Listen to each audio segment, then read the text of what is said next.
Hello नमस्कार दोस्तों, स्वागत है एक बार फिर से आप सभी का आपके अपने YouTube channel CRS edu next में। दोस्तों, आपको इस क्लास में कंप्यूटर से संबंधित टॉप 30 महत्वपूर्ण प्रश्न कराएंगे। दोस्तों, ये क्वेश्चंस है सभी एग्जाम्स के लिए काफ़ी इम्पोर्टेंट रहने वाले हैं। तो दोस्तों, वीडियो को अंत तक पूरा देखना, साथ ही आपको कमेंट सेशन में बताना है कि आप इन 30 क्वेश्चनों में से कितने क्वेश्चनों के आंसर हैं वो सही करते हैं। तो दोस्तों, क्लास को स्टार्ट करते हैं। तो हमारे पास में पहला क्वेश्चन है, कंप्यूटर के आविष्कारक कौन हैं। तो दोस्तों, कंप्यूटर के जो आविष्कारक हैं ये कौन हैं। तो आंसर होगा इसका option number C, Charles Babbage. Next question है दूसरा, सबसे पहला कंप्यूटर का नाम क्या था। दोस्तों, जो सबसे पहला कंप्यूटर था उसका क्या नाम था। तो इसका जो आंसर होगा वो होगा ऑप्शन नंबर बी, एनी एक। दोस्तों, इसकी जो फुल फॉर्म होती है वो होती है electronic numerical integrator and computer. Next question है तीसरा, आधुनिक कंप्यूटर की खोज सर्वप्रथम कब हुई। तो दोस्तों, जो आधुनिक कंप्यूटर है इसकी जो खोज हुई वो सबसे पहले कब हुई। तो आंसर होगा इसका ऑप्शन नंबर सी, 1946 में।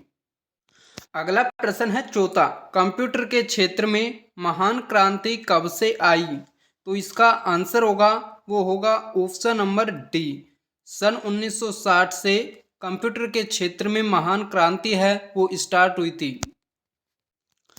अगला प्रश्न है पांचवा, कंप्यूटर का हिंदी नाम क्या है। तो दोस्तों बताइए, जो कंप्यूटर है इसका हिंदी नाम है वो कौन सा है।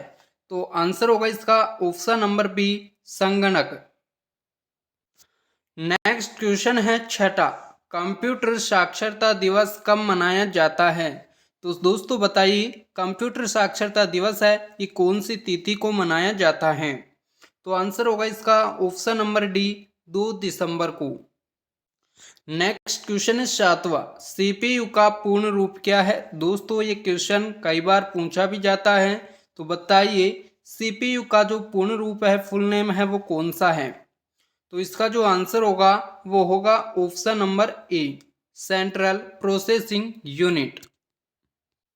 नेक्स्ट क्वेश्चन है आठवां, इनमें से कौन सर्च इंजन नहीं है। तो दोस्तों, इनमें से आपको बताना है कौन सा सर्च इंजन नहीं है। तो आंसर होगा इसका ऑप्शन नंबर डी, वाल्फ्राम अल्फा। यह एक सर्च इंजन नहीं है, बाकी गूगल, याहू और वेडू ये सभी क्या हैं, सर्च इंजन हैं। नेक्स्ट क्वेश्चन है नौवा, निम्न में से कौन सा इनपुट इकाई है। तो दोस्तों, आपको बताना है इनमें से कौन इनपुट इकाई है। तो आंसर होगा इसका ऑप्शन नंबर डी, इन ये सभी हैं, ये सभी क्या हैं, इनपुट डिवाइस हैं, माउस, कीबोर्ड और स्कैनर। अगला प्रश्न है 10वां, 1 किलोबाइट यानी कि 1 KB कितने बाइट के बराबर होते हैं। तो दोस्तों, काफ़ी अच्छा क्वेश्चन है। तो इसका जो आंसर होगा वो होगा ऑप्शन नंबर ए, 1024 बाइट के बराबर। नेक्स्ट क्वेश्चन है 11वां, 1 मेगाबाइट यानी कि 1 MB कितने बाइट के बराबर होते हैं। तो दोस्तों बताइए, 1 मेगाबाइट यानी MB कितने बाइट के बराबर होती है। तो आंसर होगा इसका ऑप्शन नंबर ए, 1024 KB के बराबर। नेक्स्ट क्वेश्चन है 12वां, 1 गीगाबाइट यानी कि 1 GB कितने बाइट के बराबर होते हैं। तो आपको बताना है कि 1 GB कितने बाइट के बराबर होते हैं। तो आंसर होगा इसका ऑप्शन नंबर बी, 1024 MB के बराबर यानी कि मेगाबाइट के बराबर। नेक्स्ट क्वेश्चन है 13वां, कंप्यूटरों में प्रयुक्त IC चिप बनते हैं। दोस्तों, जो कंप्यूटर में प्रयोग ली जाती हैं IC चिप, ये किसकी बनी होते हैं। तो दोस्तों, आंसर होगा इसका ऑप्शन नंबर डी, सिलिकॉन से। नेक्स्ट क्वेश्चन है हमारे पास में 14वां, इंटरनेट के पते में पद HTTP का सही विस्तृत रूप है। दोस्तों, जो HTTP होती है, HTTP, तो इसका जो पूर्ण रूप है, सही रूप है, वो कौन सा है। तो आंसर होगा इसका option number D, hyper text transfer protocol. अगला प्रश्न है 15वां। किसी कंप्यूटर के प्रोग्राम में बच्चों द्वारा प्रयुक्त भाषा प्राय कौन सी होती है? तो दोस्तों कौन सी भाषा होती है जिसमें जो कंप्यूटर का जो प्रोग्राम होता है उसमें बच्चों के द्वारा जो भाषा प्रयोग ली जाती है? तो इसका जो आंसर होगा वो होगा दोस्तों ऑप्शन नंबर सी, लोगो भाषा। नेक्स्ट क्वेश्चन है 16वां। एक स्वायत्त निजी कंप्यूटर जो आपकी गोद में रखने लायक छोटा सा होता है वो क्या कहलाता है? तो दोस्तों कौन सा कहलाता है? तो आंसर होगा इसका option number B, notebook computer. Next question है 17वां। कोडार तक एक प्रोग्राम है, वह निम्नलिखित में से किससे प्रोग्राम का रूपांतरण है? तो साथियों बताना है कि जो कोडांतरक एक प्रोग्राम है वह निम्नलिखित में से किससे प्रोग्राम का रूपांतरण है? तो आंसर होगा इसका ऑप्शन नंबर डी, कोडांतरण से मशीन तक। नेक्स्ट क्वेश्चन है 18वां। मल्टी प्रोसेसिंग, जो मल्टी प्रोसेसिंग होती है तो दोस्तों एक किसके द्वारा होती है? तो आंसर होगा इसका ऑप्शन नंबर बी, एक से अधिक प्रोसेसर द्वारा। नेक्स्ट क्वेश्चन है 19वां। निम्नलिखित में से ऑप्टिकल मेमोरी है, तो आपको बताना है इनमें से एक ऑप्टिकल मेमोरी है वो कौन सी है? तो इसका जो आंसर होगा वो होगा option number C, CD ROM. दोस्तों यदि अभी तक आपने क्लास को लाइक नहीं किया है तो लाइक कर लीजिए, और दोस्तों इसी तरह के आपको क्वेश्चंस चाहिए तो दोस्तों चैनल को सब्सक्राइब कर लीजिए, साथ ही बेल बटन को दबा लीजिए। नेक्स्ट क्वेश्चन है 20वां। सीपीयू में कंट्रोल, मेमोरी और तीसरा कौन सा यूनिट होते हैं? दोस्तों जो सीपीयू होता है इसमें कंट्रोल, मेमोरी और एक और तीसरा जो यूनिट होता है वो इनमें से कौन सा है? तो आंसर होगा इसका दोस्तों ऑप्शन नंबर डी, अर्थमेटिक या लॉजिक जिसे बोलते हैं। नेक्स्ट क्वेश्चन है 21वां। सीपीयू के एएलयू में होते हैं, तो दोस्तों जो सीपीयू होता है इसका जो एएलयू होता है अर्थमेटिक लॉजिकल यूनिट, इसमें क्या होते हैं? तो दोस्तों आंसर होगा option number B, register.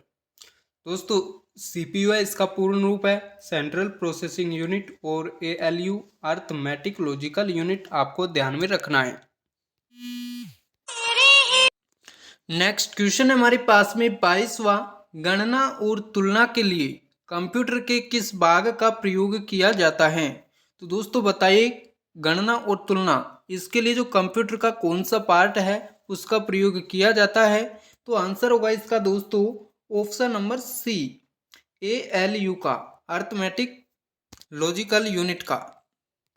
Next question है 23वां। एक हार्डवेयर डिवाइस जो डाटा को अर्थपूर्ण इंफॉर्मेशन में परिवर्तन करता है, तो दोस्तों कौन सा है?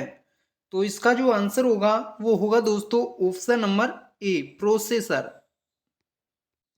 नेक्स्ट क्वेश्चन है 24वां। प्रोसेसर के 3 मुख्य भाग हैं, तो दोस्तों जो प्रोसेसर होता है इसके 3 जो मुख्य भाग हैं वो कौन से हैं? तो इसका जो आंसर होगा वो होगा option number B, ALU, control unit और रजिस्टर। नेक्स्ट क्वेश्चन है हमारे पास में 25वां। सीपीयू और आईओ के बीच में जो सिग्नलों के मूवमेंट को नियंत्रित करता है वो कौन करता है? तो दोस्तों बताइए, तो इसका जो आंसर होगा वो होगा option number A, control unit. अगला प्रश्न है 26वां। कंप्यूटर के सेंट्रल प्रोसेसिंग यूनिट का फंक्शन है, तो दोस्तों कंप्यूटर के जो सीपीयू का फंक्शन है सेंट्रल प्रोसेसिंग यूनिट का वो कौन सा है? तो इसका जो आंसर होगा वो होगा साथियों ऑप्शन नंबर सी, गणनाएं और प्रोसेसिंग करना।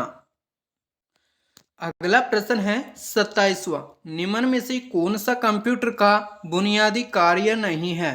तो इनमें से कौन सा कंप्यूटर है जिसका कार्य है वो बुनियादी कार्य नहीं है? तो आंसर होगा इसका दोस्तों ऑप्शन नंबर बी, टेक्स्ट को स्कैन करना। नेक्स्ट क्वेश्चन है 28वां।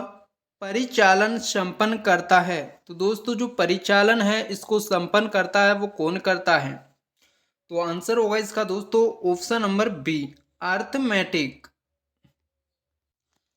साथियों अगला प्रश्न हमारे पास में 29वां, कंप्यूटर में अधिकांश प्रोसेसिंग किस में होती है? तो इनमें से कौन सा पार्ट है कंप्यूटर का जिसमें अधिकांश प्रोसेसिंग है वो होती है? तो आंसर होगा इसका ऑप्शन नंबर सी, सीपीयू में। दोस्तों सेंट्रल प्रोसेसिंग यूनिट आपको याद रखना है फुल नेम। दोस्तों अगला क्वेश्चन हमारे पास में 30वां। दोस्तों इससे पहले यदि अभी तक आपने क्लास को लाइक नहीं किया है तो लाइक कर लीजिए, और यदि आप चैनल पर नए हैं तो चैनल को सब्सक्राइब कर लीजिए, क्योंकि आपको इस बार इसी तरह के क्वेश्चन से वो प्रोवाइड कराए जाएंगे। दोस्तों हमारे पास में 30वां क्वेश्चन है आज का अंतिम, कि कंप्यूटर निम्नलिखित में से कौन सा कार्य नहीं करता है? तो बताइए कंप्यूटर है वो इनमें से कौन सा कार्य नहीं करता है? तो ऑप्शन नंबर बी इसका करेक्ट आंसर होगा, अंडरस्टैंडिंग का कार्य है एक कंप्यूटर नहीं करता है। तो दोस्तों हमारे पास में आज की क्लास में 30 क्वेश्चंस थे। आपने इनमें से कितने क्वेश्चन सही किए हैं कमेंट सेशन में आपको बताना है, और यदि आप पहली बार देख रहे हैं तो दोस्तों चैनल को सब्सक्राइब कर लीजिए। तो मिलते हैं नेक्स्ट क्लास में, तब तक आप सभी का धन्यवाद।